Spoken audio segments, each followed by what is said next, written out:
Each year, athletes from across the globe converge on Haines City, Florida, test the limits of their bodies and the resilience of their spirits at Ironman Florida 70.3. This documentary invites you behind the scenes of an athlete's return to triathlon after a forced 4-year hiatus, a story of grit, ambition, and unwavering dedication. From early morning swims to relentless training rides beneath the hot and humid summer sun and pounding footfalls on winding roads, we will witness the evolution of a competitor with a humble and grateful heart striving for redemption. But this is more than a race. It is a voyage through adversity and triumph. Through moments of doubt and bursts of inspiration, there will be setbacks and surprises, victories large and small, and the discovery of the true meaning of perseverance. Join us as we chronicle the milestones and missteps, the sweat and celebration culminating in one unforgettable day. This will not only be a tale of athletic determination, but a portrait of the human spirit, undaunted, unbreakable, and ever reaching for the extraordinary. Welcome to Ironman Florida 70.3, an endurance athlete's journey.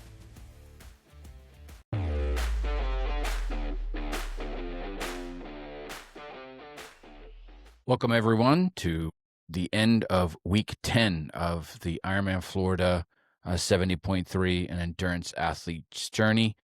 I'm your host, Coach Justin. So this week, I wanted to talk a little bit about how the week went. So this is, like I said, it's the end of week 10 of the training plan, and we are rolling right along. I had a planned training duration of about 19 hours and 20 minutes. So it was about the same as it was last week. The actual amount that I executed was 19 hours and 28 minutes. So I was just a tad bit on the longer side. If you saw the picture of the breakdown of the planned versus actual, I was a little bit short on the strength side, but that was just from some time savings. I still got the entire session done. All of my sessions were done. So this was another all green week in Training Peaks. So I'm really excited about that. So this is 3 weeks in a row with no skip sessions. All my core sessions were done, and I'm pretty happy of the consistency that I've had over the last 3 weeks. Despite, how the body has felt and how it's reacted, I still found a way to kind of dig in and get done what needed to be done. I don't expect perfection, but I strive for, 100% consistency, knowing full well that sometimes there's just things that are just beyond your control. And but the past 3 weeks, man, I'm really, really happy with how things have gone. Overall, I felt better this week, a little bit less soreness. I wasn't as tired and feeling kind of run down a little bit. I still failed to schedule an appointment with my primary care physician to get some blood work done, but it's still on my to-do list. Coach Katie, if you listen to the Endurance Athlete Journey podcast, you know who Coach Katie is. But if you have not listened to it and you're just watching this off of the Tabula Rasa Racing YouTube channel, Coach Katie is my co-host of the Endurance Athlete Journey podcast, and she is also my nutrition coach. And so I was talking to her about how I was feeling,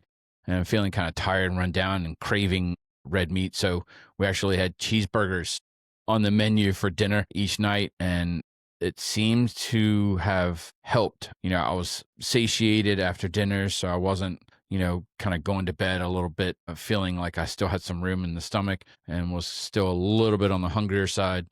My energy levels were back up a little bit. And so I kind of feel like maybe the red meat and the additional fat that was in the burgers just kind of helped fill in some holes and get me rolling through another week. So I'm pretty excited about it. This week I did cycle back on to my anti-inflammatory. So if you've listened to any of the previous episodes with the cooperation of my orthopedic doctor, I do cycle on and off some anti-inflammatories to control for some inflammation and tendonitis that I have in different joints, namely my left shoulder. I got a little bicep tendonitis, and I've got some issues with my feet. So he had recommended that we do 12 days on, 12 days off.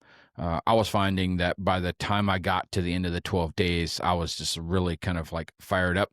And so I made the call to do 12 days on, 6 days off, because I kind of like at the that sixth day, I was kind of starting to feel things. And so, given the training volume that's in this plan, I made the call to just go ahead and just shorten that time. I still give my body a break from the anti-inflammatories and kind of, let the liver kind of clear out a little bit and reset itself. So, it seems to be working, but I'm back on for this week, and it I'm starting to feel a little bit better. I can move around with less pain. Also had a massage this week.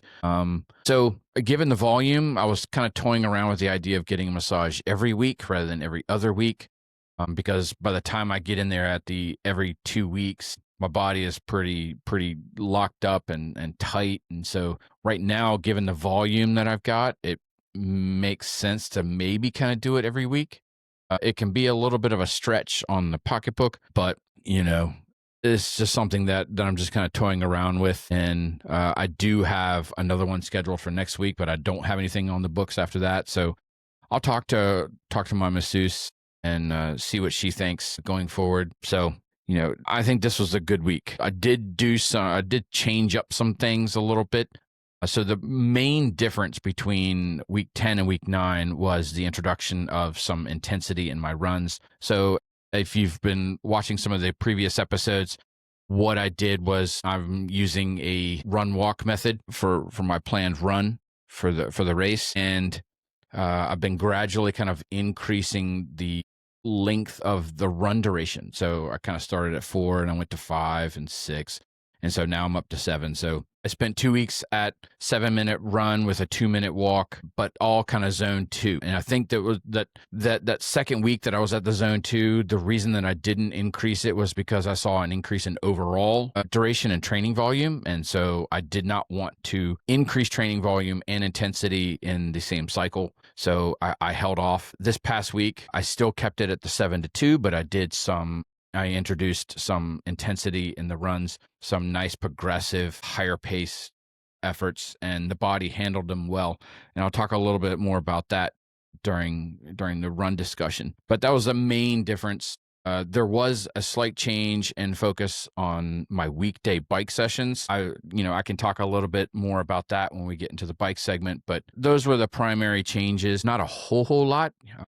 We don't want to make wild changes from week to week in the training plan. We want to gradually change things and kind of limit the amount of things that we're changing so that we can understand, if the body reacts in a certain way, you want to be able to go back and say, well, why did it react that way? If I only change this, then that's why it reacted the way that it did. And so it's a little bit easier to troubleshoot and kind of figure out, causation and correlations and things. That was kind of the focus for the past week. The reason I'll talk about, why I changed the bike a little bit. I did have to make a decision on the Richmond Half Marathon. So before Ironman offered me this race, I had signed up for the Richmond Half Marathon 2 years ago. I was supposed to run it last year and was hurt. And so I deferred to this year, and there was no plans to do a 70.3. So my plan was just to go ahead and start training for the half right around August. And that would have given me about 3 months of training for the half, which is reasonable. And so when this opportunity came up, I really kind of I definitely put the half marathon on the back burner. And I said, well, Florida is way more important than a half marathon. So I'm just going to focus on that. And given that, I'm using a run walk method, my mileage it's on the lower side. And, I knew that going in. So I took a look at, well, really what's my longest run sessions that I've done. And this week was one of the longest run sessions in terms of mileage. And I got up to 5.6 miles, and that's just not enough to warrant the risk of doing a half marathon. It's going to put more stress on my body than what I really need or what I really want. And given that I think it's like the first or second week, I think it's the second week in November. And, this Ironman Florida is kind of like mid-December. So, heaven forbid anything kind of like really happen because I would run a half marathon or even test run a half marathon. I don't want to inject that kind of risk into the plan and really jeopardize my performance. So I made the decision to downgrade down to the 8K. And I still haven't quite decided on how I'm going to approach this 8K or not. Whether I'm still going to use kind of like a run walk interval and really kind of like race those run intervals, or if I'm just going to say, hey, let's just see if I can run the whole 8K. It's 4.9 miles, so it's still less than my total mileage or my longest runs. And so, I don't feel like I would have a problem running an 8K. The question is, how would I recover from it? And the different strategies that I could use, do I want to race it, or do I just want to just run like a zone 2 effort and just go out there and just kind of like have fun a little bit? Because I can't really use an 8K as an instrument for determining what kind of strategy I want to use for Florida. It's only an 8K, so the mileage is just way too low in order to really kind of get a good idea on the sustainability of a particular run walk strategy. And I still haven't quite decided. So plus the scenario is completely different. It's a standalone 8K versus going into a half marathon after swimming and cycling. They're really not comparable. I can't use the 8K as a barometer for fitness on how my body would be able to handle a half marathon as part of a half Ironman. So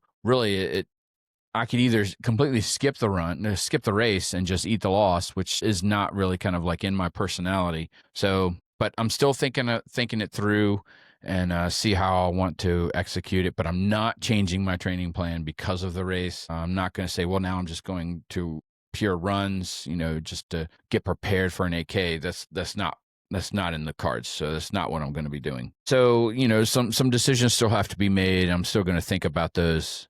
As I get closer, I kind of figure out what I want to do. But let's jump into how the week went. So the run, I got a total of 21.9 miles, so just shy of 22 miles for the week, with my longest run so far of 5.6 miles in one of those sessions. My body handled the intensity well, actually. So you can go to tabularasaracing.com. And one of the pages in there, one of the drop-down lists, you'll see Ironman Florida 70.3. You can go to that page and you can see the training plan that I have been executing. Each week is listed out there. So you can see each of the first 10 weeks of this plan.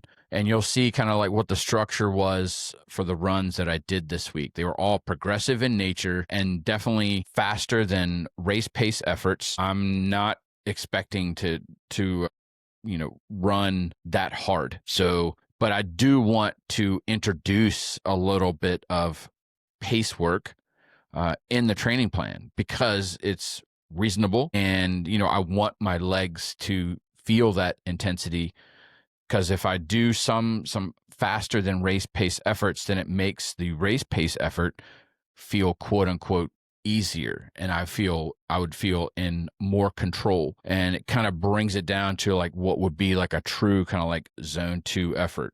I'm not expecting to be able to execute like a zone 3, like a tempo effort for this race. I just don't have the run durability, the training volume under my feet for that kind of effort. So I'm just going to see how it goes.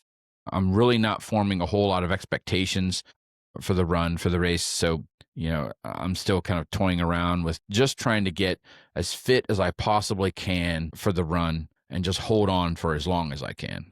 So, like I said, all of the runs had a progressive component to them, with the exception of the brick run. So, on Saturday, I still had the brick session, as part of like my long ride, and then just a short run off of the bike. There's no structure to that brick run. And the reason behind that is I just want to practice patience and effort control. That is the sole purpose of how I approach a brick session. I'm not looking for validation or clarification on, whether this pace is sustainable or that pace is sustainable, or, because each week can be different, because I'm not tapered. So it's not really going to be indicative of what I can hold on race day, because I'm not rested. I'm carrying a lot of fatigue in my legs. And so, the legs that I will have on race day, I'm hoping that they will be in better condition than they are today. So, the reason behind, just doing the brick is I do want to, continue to practice, getting my legs under me, trying to shorten the time from when I get off the bike and where my quote unquote run legs are there. Typically in some of the earlier races that I had, it would take me about kind of 7 minutes to kind of get my legs under me and really kind of like run with run form rather than kind of like run with, trying to, come off of the bike kind of form, which is typically not proper good run form that is sustainable. A lot of times, people will come off the bike hot, mainly because, sometimes their cadence that they spin on is faster than the cadence in which they run. And so the legs just feel like they turn over faster and you're going from non-impact to impact. And so, it takes a while for the body to kind of register kind of like what's going on. And, it's very easy for you to convince yourself that you're feeling really good, within those first like 10 minutes of the run coming off of the bike. And it's where you can really, really easily just like overcook things. And you get to the point where now you look down at your watch and you're like, man, this is a hefty pace. And you may not be able to kind of sustain that effort because you didn't give your body a chance to kind of like acclimate to, from the bike to the run. And so that's the sole purpose of me doing these brick sessions, is to build that acclimation and to practice patience and control coming off of it. Even though I may want to run faster or I may feel like I can run faster, I don't want to, because I don't want to sabotage the later miles from that run. I'm kind of curious on how I'm actually going to approach the run for the race, whether I want to create kind of like a structured workout. Typically what I would do, and what I've always done before, is I have a multi-sport profile on my Garmin, and it's got the swim, transition, bike, transition, run, and you record the whole event at one time. You just hit start when you start, and then when you're done, you just hit end, and you're just lapping through the different phases of the race. Now I'm kind of giving some thought to, hey, I'll record the swim on my watch, I'll record the bike on my bike computer, and then record the run on my watch. That way I can use the structured workout to kind of build the intervals that I want to use. That does come with some risk in it, and that, hey, let's say on race day, I feel fantastic.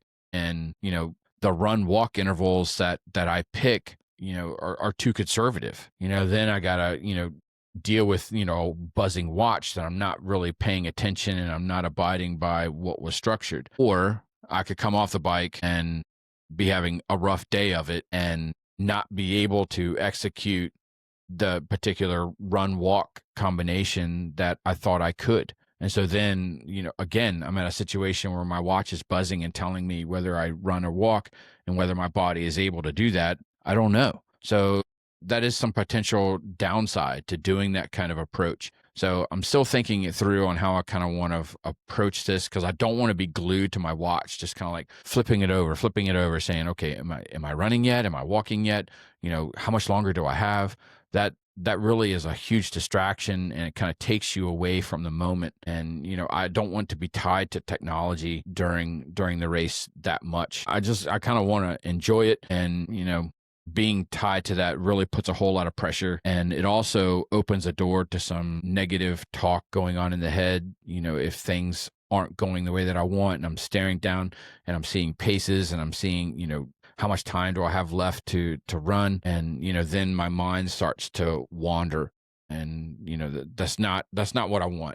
I don't want to introduce that kind of possible situation. So, this is all new territory for me on how I want to actually go into the race with a plan and some structure to it. So, talking a little bit about how I want to approach next week as we go into week 11, up until now, I've just been increasing my run duration while keeping my walk duration constant. It's been at 2 minutes, and I think there was some instances where I was doing like a minute and a half or something like that, but by and large, it's kind of stayed around the 2 minute mark. And so rather than continuing to just try and push the run interval, if I'm handling the run interval well, then let's try and decrease the walk interval. And so what happens is that when, 7 minutes, if I'm running at a decent clip and then all of a sudden I'm walking for 2 minutes, that eats a lot of the quote unquote progress that I made by running at the higher intensity, and it brings that pace down. So if I can try and minimize the time that I'm walking, it will improve my pace without actually having to run a longer run interval. I can still improve my pace because I'm walking less. And so that's what I'm going to try next week. I'm sticking with the 7 minutes, and I'm going to go to a 1 minute walk interval. I think I'm ready for it because I've spent, the past 3 weeks at the 7 minutes, and, I'm recovering well during that 2 minutes, and I don't feel like I really need the full 2 minutes. I'm kind of thinking like around like a minute and a half is where I feel like I could actually, I'm like, okay, let's get to run now. So going at the minute, it might force me to run a little bit earlier than kind of like where I would feel like fully recovered. And so that might keep the intensity a little bit higher in the workout. So let's try that. And so that's my goal for next week. But I don't want to change too many things. So I am going to keep the intensity in check, because I'm shortening the recovery period during run interval. So I want to keep it around the zone 2. I may toy around with, kind of staying up in the upper zone 2 range rather than, sticking around at the lower end of zone 2. I kind of see how the body reacts, and, maybe start a few of those intervals at the lower end and just kind of like progress my way up, and then just kind of stay at that upper end of the zone 2 for the duration of the run after I kind of like ease into it. Because definitely the first run interval is always what feels the hardest. My body still isn't on the same page as the plan, and it's like, wow, this feels harder than what it should. And then I get through with the first interval, and then I'm about to start the second one, and I start running again. It's like, well, this feels easier. So it's just, the body just takes a little bit of time, even though your watch is telling you, and on paper it says, hey, you should be able to run now. Sometimes it takes a while for the body to register that and kind of warm up, especially when you're carrying a lot of fatigue.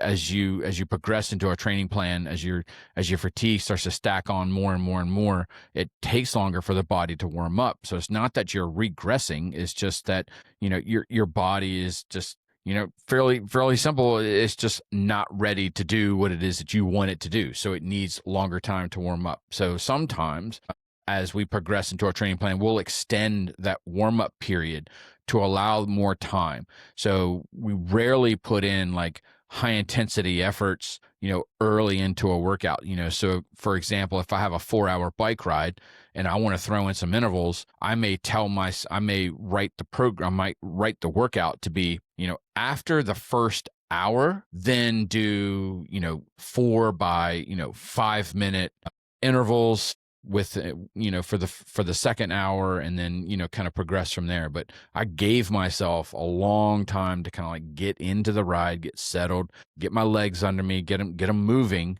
And, I don't want to say, well, hey, 10 minutes is all the warm up that you get, and then we're going to throw down some intervals. That's just not wise, because you're really not going to see the performance that you want to see in those early intervals because of the fatigue that you're carrying. So yeah, we're only changing one thing, and that's just the walk duration is shortening. So I'm keeping the intensity, I'm keeping the run duration the same.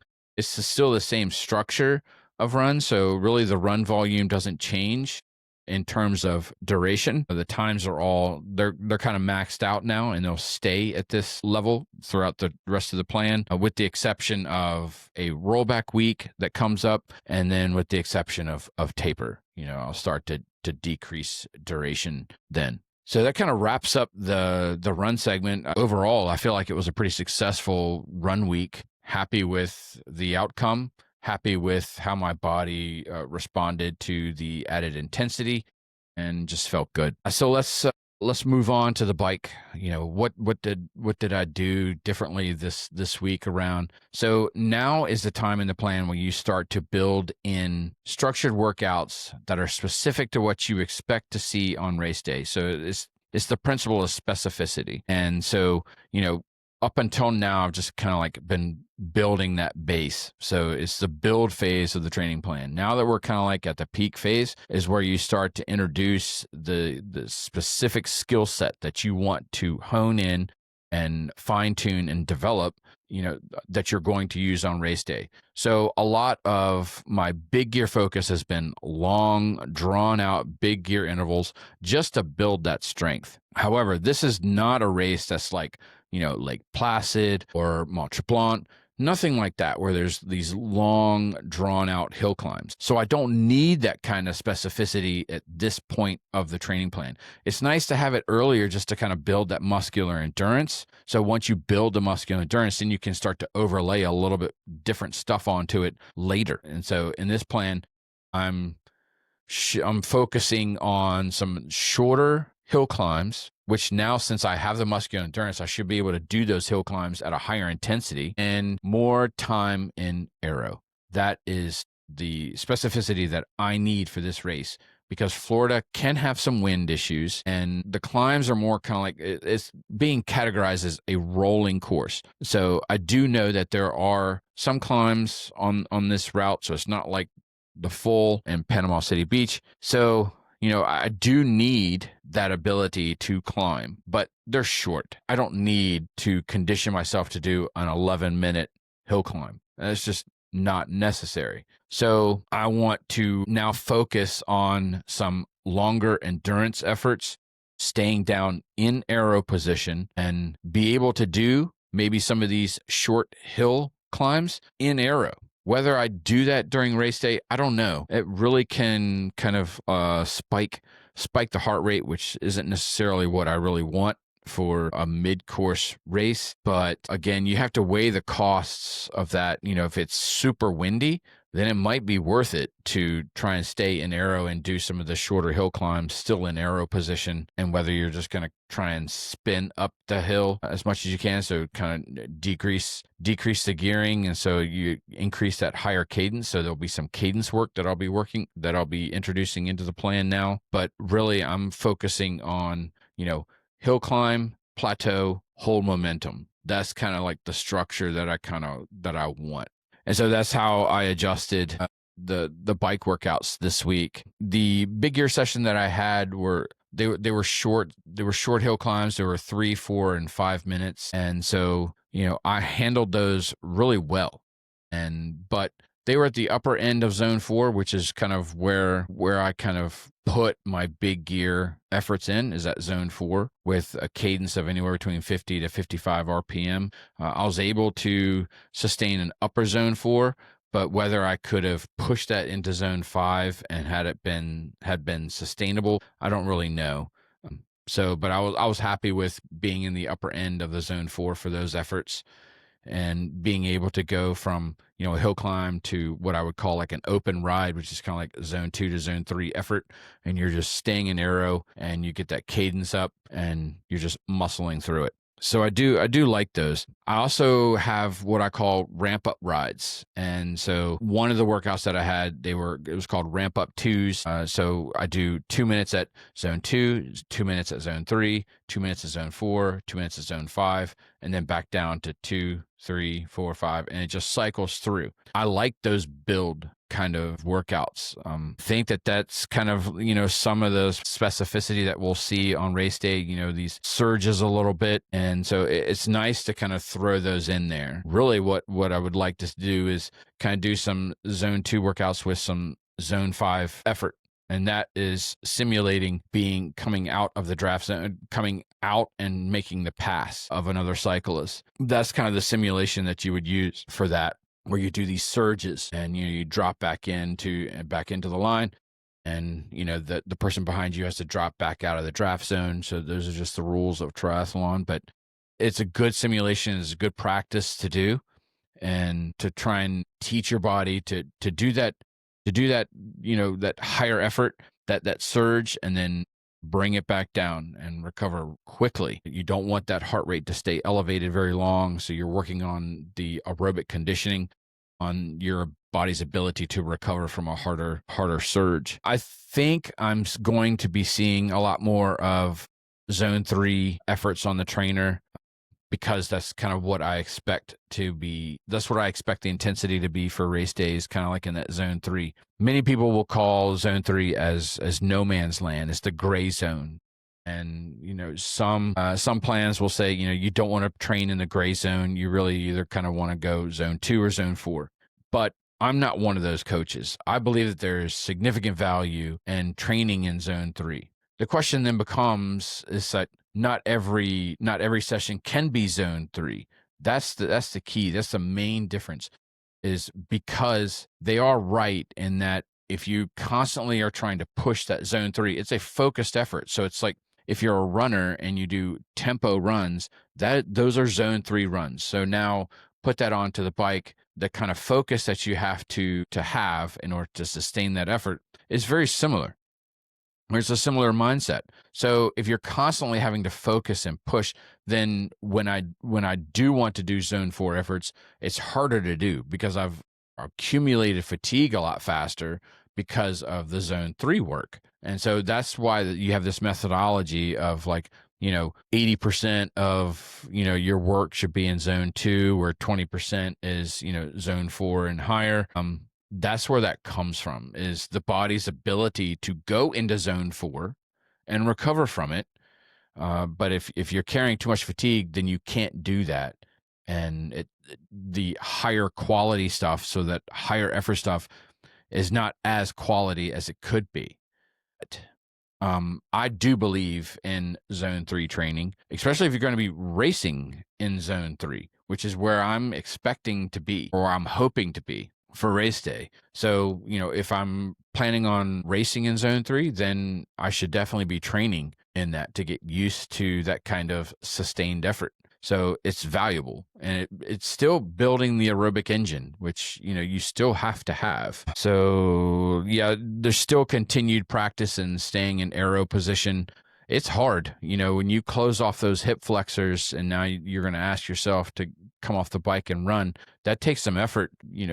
There tends to be a little bit on the tighter side, especially if you're riding in a tri-bike or a TT bike. That geometry is such that it closes off that hip flexor even more. But I don't have a TT bike. I just have a road bike with some aero bars. So it's not as an aggressive position. And I believe staying in aero is going to be valuable, especially in Florida if there's potential headwinds, trying to make yourself as small as possible to try and save those watts. And, so that's going to require me to practice that. Sometimes, because of the condition of my shoulders, it's hard to kind of stay in that closed off position a little bit. And so I just have to keep practicing it. I did that on my long ride. I tried to stay in aero as long as I possibly could, and for as much of the ride as I did. So I think it's working, and I'm continuing to make progress there, but we're just going to keep trying at it. So I did get my wheel back from the bike shop. So last week I told you there was the story on my long bike ride where I broke the spoke in my rear wheel. I was able to get my wheel back. There was no rebuild necessary of the wheel, so we just replaced the one spoke that was broken. They said that all the other spokes look good. There's no corrosion or anything where the spoke joins in to the nipple, which secures it to the rim. So he said there's no need to rebuild the wheel. Great. So it saved me a lot of money, and I just replaced the one spoke, and I got it back in time to get the wheel onto the bike and roll out on Saturday morning for my long ride. The long ride, it went way better than it did last week. So I was able to complete the whole ride outside. No issues, no mechanical issues. I got through, let's see, there was, I think it was 85 miles, just a little over 85 miles, I think, it's 85.2 miles for the long rides. I was happy with that. I was still testing. I was testing out my nutrition strategy. The past few weeks, I felt pretty good coming off of the bike, and no upset stomach, no queasy kind of stomach. This week, it wasn't the case. It wasn't like I felt nauseous, but I just felt like I just couldn't have anything sweet. Usually what I'll do is I have a protein bar that sits in my car, and I eat the protein bar on the drive home to start the rebuilding process with the protein bars that I particularly use. They have leucine or lysine, however you pronounce it, in there, which is supposed to aid in muscle recovery a little bit better. And so, but when I got off the bike, I just my stomach just couldn't handle it. So I definitely didn't want it. So I have to give some thought on what I want to do on race day if I have a similar situation where I've just got some palate fatigue, or I've got some wasn't GI distress because I didn't really need to use the restroom. So it just kind of felt just uneasy, but that was it. So it wasn't nauseous. So I'm kicking around some ideas on what I can use on the run, in order to reset my gut. So I'm still giving some thought to that. And I may practice in the next couple weeks and kind of see how that works, just to take it and practice, on the brick run, take, what I plan on using for race day on the run, and just take it with me for the short little run that I do and test it out and see how the stomach reacts. If it does work and kind of resets my palate, resets my stomach, then I know that that's a potential strategy to use for race day. I did get in my 2 bottles and the 1 gel within the 3 hours, which has been my goal over the past few weeks, to try and train the gut to take in those carbs and take in those calories for the time that I expect to be on the bike. But what I did find is once I finished those and I reached kind of like that 3-hour mark, there was a period of like 30 to 40 minutes where I didn't take in anything, and I kind of felt like I hit a wall, which is weird because I wouldn't expect it to happen that quickly, of just, not taking in something for 30 minutes. But I recognized it quickly, and I kind of felt sluggish a little bit. And I was like, okay, well, let me just decrease my intensity. I'm going to grab this other bottle that I've got and take a couple hefty sips off of it, and try and, kickstart things again. And after a little bit, my body kind of woke back up again and felt good. I finished the ride strong. And so that was an interesting scenario that I came across. I definitely didn't expect it. It's easy to get distracted when you're on the bike. So, definitely fueling on some kind of schedule is what I would prefer to do, rather than just kind of like fueling to desire, so drink to thirst, eat to hunger, that kind of thing. It doesn't usually work because it's easy to become distracted, wrapped up into the moment, and then all of a sudden you're an hour into your ride and you haven't taken in anything, and now you're really behind the 8 ball. So I typically like to run on a schedule, which is why I've been trying to get that first bottle down in the first hour and a half. That way I can get the second bottle down in the second hour and a half and be done with both bottles within the 3 hours. I take in the first gel within the first 10 minutes of getting on the bike as a simulation of, coming out of the water into transition. And now I'm going to start my fueling, which are going to be the carbs and calories that I expended, during the swim, which is only going to be partially offset. So I will, have some kind of a depletion, but as to be expected, you can't just refill everything that you burn. It's just impossible. So, but I am practicing the strategy that I want to use that for race day, but it's still a work in progress.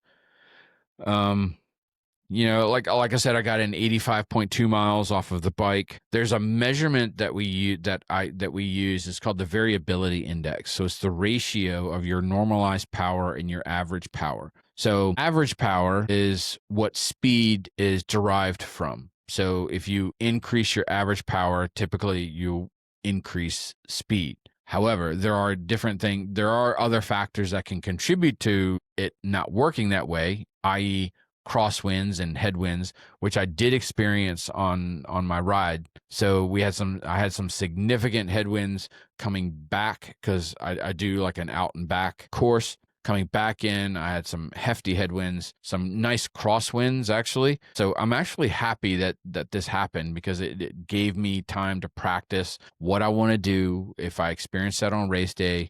Improve my bike handling, kind of develop that feel for when the crosswind hits, because, I have a carbon wheel set, and, my front my front wheel can get caught from a crosswind. It can kind of move the cockpit a little bit. And, if you're rolling at, 18, 20 miles an hour and a crosswind hits, that can be a little sketchy. And that's just rolling on a flat. Not to mention if you're going downhill for something like that where you're going even faster. So it really kind of reminded me, hey, stay in tune with what's going on. Stay locked in. Don't start wandering with your mind, and don't, start looking all around and just becoming distracted. Be in the moment. Stay connected, pay attention. And so I'm glad it happened, and it allowed me a chance to practice. But, let's get back to this variability index. So assuming that we don't have headwinds and whatever, if you raise your average power, typically you're going to raise your speed, controlling for terrain and wind and such. Now, normalized power is basically a correction for terrain, is the way some people will describe it. The way I typically describe it is that your normalized power is the physiological demands on your body from the effort. So, if normalized power is higher than average power, which would yield a variability index greater than 1. So that means that the impact on your body was greater than the output that you got out of it. So, it's an efficiency measure. So the way that my variability index, what you want is something that is around 1.0 or like 1.05, close to 1, which means the effort that you put in is the result that you got out of it. And my variability index for this ride was a 1.15. So, it took a toll. My body took more of a toll than the output that I got from it. It's really hard to ride with a variability index of 1.0. It takes a lot of effort, takes a lot of conditioning, takes a lot of focus. And I'd like to see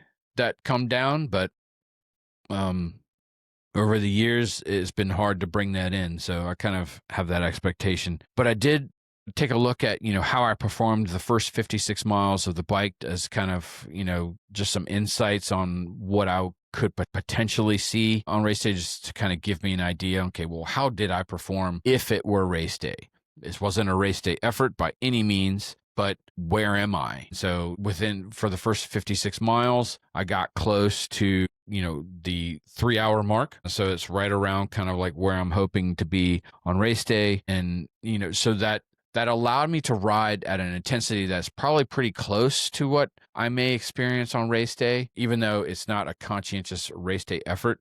Now, the reason that I do want to have some of that intensity is because I want to be able to train my gut to take in those calories and absorb the carbs under intensity. What happens is that a lot of athletes will train at a lower intensity than they race in, which is reasonable and what you should be doing. But the way that the body handles carbs and is able to digest and absorb is impacted by intensity. So if you go out and now you're racing at a higher level of effort, and you're trying to take in the same kind of calories that you were doing on your practices and your training, and you handled it well in training, but now all of a sudden on race day, things are falling apart and you're getting GI issues, that might be the culprit, is that you haven't trained your gut to be able to handle that intake under higher levels of stress, which is what race intensity is. So I think it's nice to kind of practice that sometimes, just to have some race pace efforts in there, and then try and consume and see how the body reacts, and to kind of, teach it. We're still going to try and absorb this stuff, and because blood is being diverted from the gut to the muscles in order to fuel the effort. And so we want to practice that. Next week, I think that kind of summarizes the week that I had for the bike. So next week, I have a similar approach to what I had this past week, training with some more specificity, and we're going to progress from there. So that's it for the bike.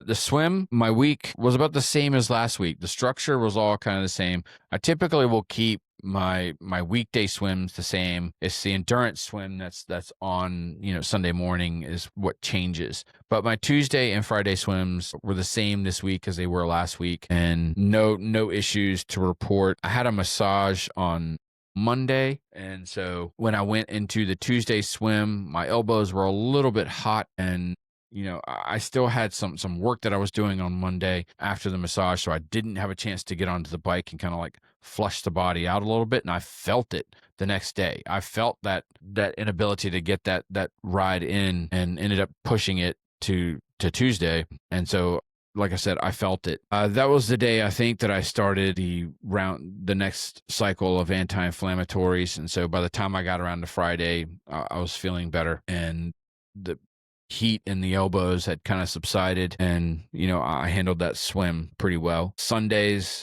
swim, every time I come into a Sunday swim, it's like an insecurity fest. I come in thinking, wow, these are really long intervals. I don't know how I'm going to do, and what's my pace going to be like, and all the negative thoughts and insecurities kind of like roll in. And at the end of the session, it's always like, wow, that went better than I thought it was going to.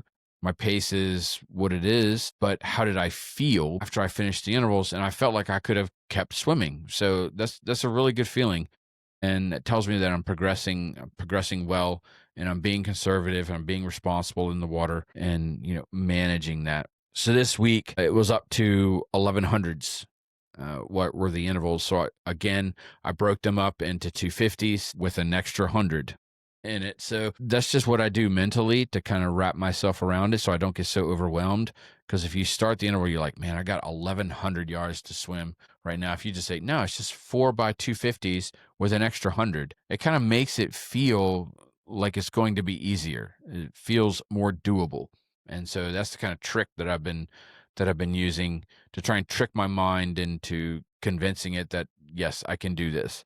And when I finish the intervals, I feel well. I handled the swim good, and so there was little concern. I did order a new wetsuit, and so the wetsuit came in, and so next week I have in my training plan, I dedicated one of my Tuesday session to test out this new wetsuit. I'll be testing it out in the pool because it's just me, and I'm not going to be swimming in open water alone. And, at early hours in the morning, I can do it in the pool just fine. I just make sure that I rinse off everything well and get the chemicals off of it. I opted for a sleeveless wetsuit. I do have a sleeved one that I bought before COVID, but I've yet to be able to get into it. So unfortunately, it's still sitting in my closet, waiting for some more weight loss to be able to swim in it. But I feel like the sleeveless one might be a little bit helpful with my shoulder mobility issues and the strength that I've got. So I'm going to test those out. I'll put a link to the wetsuit that I have in the show notes. I will say that I got the Manta wetsuit, sleeveless wetsuit from Zoot Sports. As full disclosure, I am on Team Zoot this year, and so I do get a discount from the company. And so, but they have fantastic products. I wouldn't be on the team if I didn't use their products already and, felt like it was a good quality product. So I did the research, and I felt like the wetsuit is a high quality suit. And so I will put a link in the show notes for the wetsuit if you're interested. But I do want to have full disclosure that I am affiliated with Team Zoot. And so, but that's not why I got the Zoot wetsuit. I just feel like it was the best wetsuit, and I get a nice discount off of it. That's it for the swim. Actually, the new little piece is this wetsuit that I need to test out and see how it's going to work. Like I said, I'm going to be using my Tuesday swim for that, and do some 300 intervals in the suit and see how it feels. Strength. So the fourth component of the training plan is the strength component. It's still status quo for the strength. I'm still approaching it from, this muscular endurance. I am progressing some of the weight in the movements now as, my body kind of like settled in. And, because I did drop weight a couple weeks ago just to help my body recover and absorb, especially given the demands on my body from the aerobic part of the training plan. Stressing it out more and more and more and seeking failure in all the movements in the weight room just wasn't conducive to what I want to accomplish. And so I reduced the weight, and now my body is kind of adjusting to these lower weights. So it's time to, continue to push things up a little bit without seeking failure. That's not the goal for this phase of the training plan. Just looking for that muscular endurance. I'm still starting to think now on how I want to approach my strength training post race. I do have a guy that I work with who does my strength component. He does my strength plans. And the reason that I did that is because I was secure enough to know what I don't know. And I wasn't making progress the way that I really wanted to, or the way that I felt that I could, given my knowledge of strength conditioning. So I talked to him and hired him to produce just a training plan and said, hey, for the 12 weeks, this is what we're going to do. And I've learned a lot just by the plan that he's given me and the focus of the plan and how we execute these and the manipulation of weight and reps and sequencing. So it's been a valuable experience.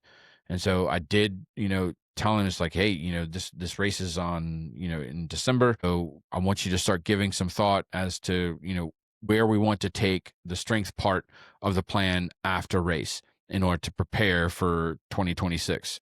And so we're starting to kick around some ideas on what we want to do. So as that develops, I may share that with you. But that's it. The strength is a pretty constant piece, not changing time and not decreasing its importance.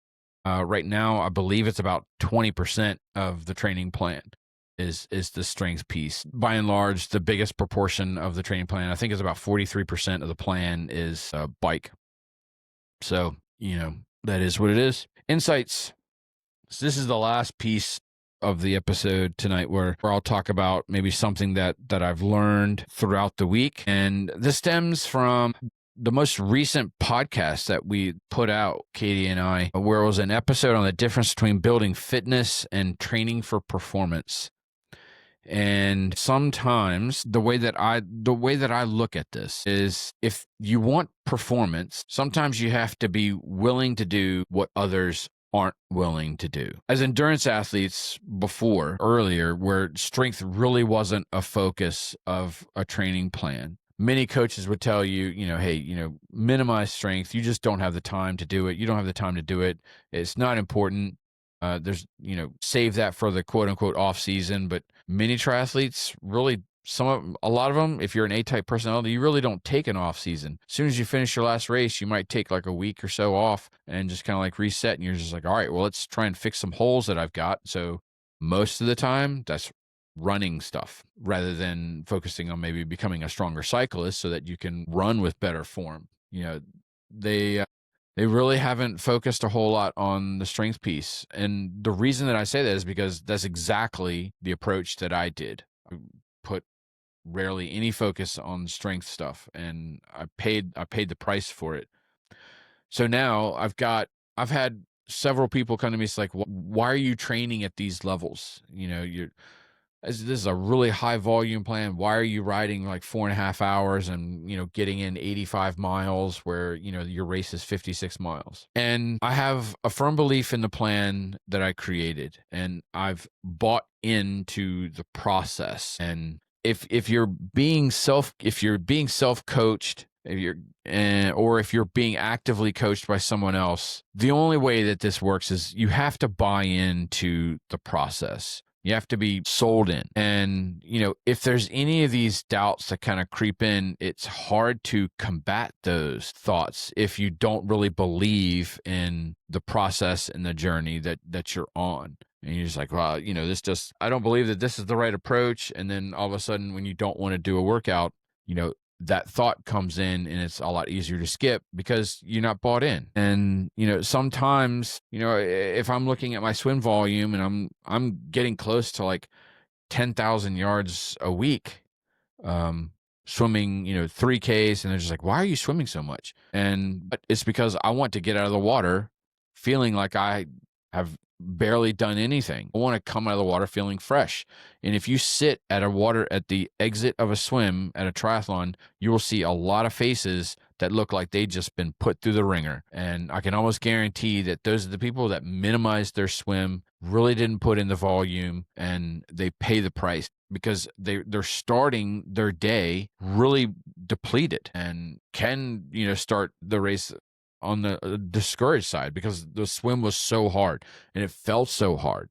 And then all of a sudden you're like, man, that felt hard. And, now I got a bike and I got to run. And so that stuff snowballs with you, especially when you're out there like all by yourself. And, even if you got others around you, you don't have music or something as a distraction. So your mind can go places. And so I purposefully swim a lot for that reason. It's because I know a lot of people don't swim a whole lot.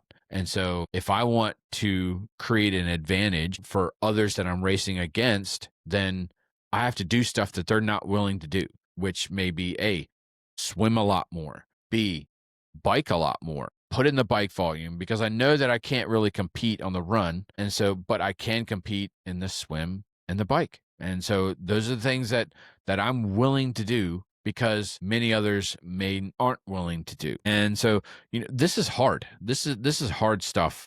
And, there's the physical side of training is only part of the equation. You have to train the mental side of it. There have been so many times where I've been out on the race course and I just see people they're just defeated. And, the one story that kind of sticks out to my mind was from my last half Ironman. I did Ironman North Carolina, 70.3, and let's see, that was back in 2021. That was a hard race for me to train for. What if something could go wrong? It did go wrong in training and in the race, and so it was a very hard day and a hard process. And I would say I was probably about 5 miles from the finish line. And the point is that I was closer to the finish line than I was to the starting line. And this girl was just sitting on the curb. And, they had race officials, and I think there was like some safety people. It was like, rescue squad, that kind of, EMTs kind of thing. She wasn't hurt. So it wasn't that.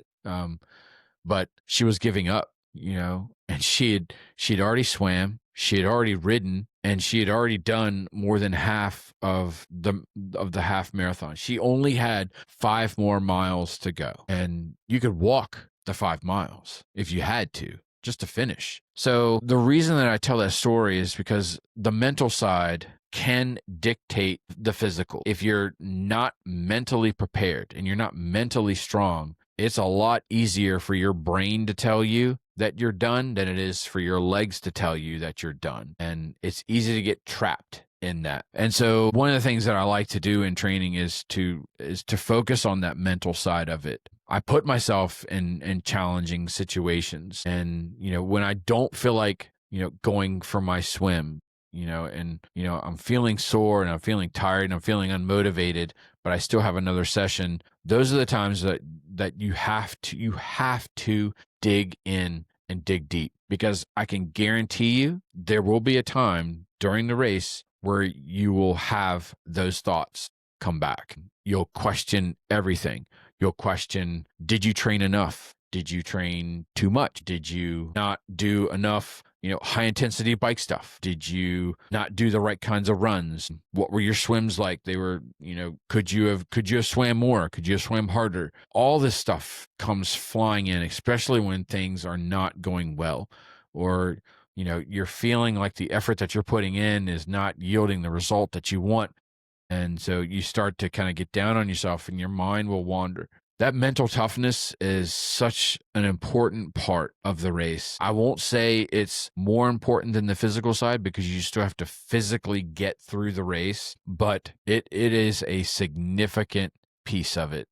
And, if you form the habit of, oh, I'm not motivated, I'm tired, I don't want to do this workout, so I'm just going to skip it, then that reinforces that behavior. And what it does is it will allow you more opportunities to cave into those thoughts on race day. So if you practice it and say, I'm sore, I'm tired, I've had a really long day, but I have a bike workout to do this evening, or, I have a run to do. if you just go and just try and start it, at least just do that. The hardest part is like putting on the shoes or getting on the bike physically. And then once you just kind of start, just say, hey, I'm just going to start this and I'm going to give myself 15 minutes. If the workout's like an hour, just say, hey, I'm going to give myself 15 minutes. And that will include like a warm up and, all this kind of stuff. And so really what I have found is that after you kind of like get into it, the body starts to kind of find its motivation. It finds its energy levels, and you find yourself in a better mindset if you just try and start it. And I believe that it's a good habit to get into, to where, if you're starting to question things and you're kind of running into a dark place, you can draw back on those previous experiences during your training. You're like, man, I remember that one session that I was not feeling it and my legs hurt, but I dug in and I still got it done. And, hey, maybe I performed better than I expected it to. You can draw on those situations and those experiences during training, and they will help you on race day. So that's the one thing that I will kind of leave with this episode with, is the mental preparation, putting yourself in challenging situations during training, so that if you find yourself in a similar situation on race day, you have something to draw on. You have an experience to draw on, which will encourage you, give you confidence that, hey, if I got through that session, I can get through this. And I know beyond a shadow of a doubt that it helps, because I've experienced it and I've lived it. And so I know it helps. So if you're training for a race, find a challenging situation to put yourself in. Don't like unnecessarily take on risk, but hey, if it's chillier outside than what you really want, just say, hey, this will put me in an uncomfortable situation, and I may be in an uncomfortable situation on race day. So let's go ahead and practice this and see what I would do in this situation, just to build that mental fortitude. I know it's a valuable component to the training plan, and it's a worthwhile investment. So that concludes week 10 of the training plan for Ironman Florida 70.3. I want to thank you for tuning in on this episode. Thank you so much. Like I said, if you go to tabularasaracing.com, you go to the Ironman Florida 70.3 page, you'll see all the weekly videos that are listed there. You'll find complete details of the training plan that I've been following, and you'll find from week 1 up through week 10. I don't have future weeks out there, but each week that I roll out this video, I do update the website and include what that week's workouts were. But you'll see the pictures that are in the photo gallery of the workouts, and at the bottom of the page you can scroll down and download the PDF file for it. Each week has its own PDF file. But check out some of those older videos if you haven't seen them. You can also find all of these episodes on the Endurance Athlete Journey podcast. So they were bonus episodes. And so, if you just go on there and you just search bonus episode, you should see all the episodes that we put out so far up to date for this. And I, as a little piece of advertisement, I am a certified triathlon coach and, owner of Tabula Rasa Racing. I am actively taking on athletes for 2026. So if you have thoughts on, hey, this is the kind of race that I want to do, and you've kind of seen these videos, so you kind of understand kind of my coaching philosophy, and you think maybe that we would work well together, you can reach out. I'd love to talk to you about, how I can help you in 2026 accomplish some of your goals, and, we can walk this journey out together and see what we can accomplish. But I am taking on athletes, and so please feel free to reach out. You can go to the tabularasaracing.com. There's a blog out there with all kinds of other content, and I've got some videos that are there on a little bit of my backstory and my coaching philosophy. So check those out. That would be much appreciated. And if you're listening to this through the Endurance Athlete Journey podcast and you're enjoying the content, please leave a review and give us a rating up to 5 stars. I really, really appreciate it. And I know Coach Katie does as well. If you have comments that you would like to drop by, and say, hey, can you talk about this on, another episode? Or this is the question that I've got. Can you maybe discuss, why you're doing it this way? Or what are your thoughts on this? Leave a note, leave a comment, either if you're watching this on YouTube or if you're listening to it on Spotify or Amazon or iTunes or whatever. Leave a comment. I'm more than happy. I check those out. I'll be more than happy to incorporate those into future episodes and address any kind of questions that you've got. If you do have questions for me directly, you can either reach out to me through the website. There's a chat feature that's there, and it will send me a message, or you can send me an email. It's just Coach Justin at tabularasaracing.com. All of my communication and, modes of communication throughout all of my social media and website, it's everywhere. So, it's not really hard to get a hold of me if you would like and you have questions. So again, thank you guys so much for listening. I really, really appreciate it. And like I said, this is the week 10 of the prep for Ironman Florida 70.3. And this is the Endurance Athlete's Journey. I've been your host, Coach Justin, head coach and owner of Tabula Rasa Racing. And thank you guys. And I look forward to coming to you again next week with week 11. All right. Happy training, everyone. Talk to you next week.